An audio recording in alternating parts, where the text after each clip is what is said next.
हाम्रातिर त सखापारो इस्कुसका बेला पानी धेर भएर मर्न थाले।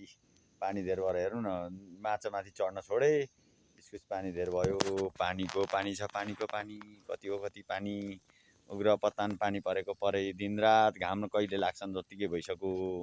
सबै थोक हामीहरूका त लुगा सुकाउँदा पनि सुक्दैनन्। बिजोक ओरत्रबाट पल्लो डाँडो ओरत्रबाट पल्लो डाँडो देखिँदैन। पानीको पानी। यो अलिक अगाडि पनि भल बग्ने गरी सानो मात्रै परेन पानी। हेर्नु न आँगनभरि पानी चिप्लेर लडिन्छ जत्तिकै भइसकेको छ। यो पानी पनि कति धेर परेको।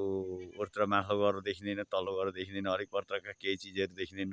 कुहिरो लागेको छ। अलिकति थोरै उग्रेका बेला मैले खिचिहालेको। अलिकति मात्रै आउँदैन पानी, के गर्नु। माथि नि टालिदिएर बसौँ कि जस्तो नि। टालिदिनु जत्तिकै भइसक्यो। कसैले आएर टालिदिए पनि हुन्थ्यो जस्तै भएको छ।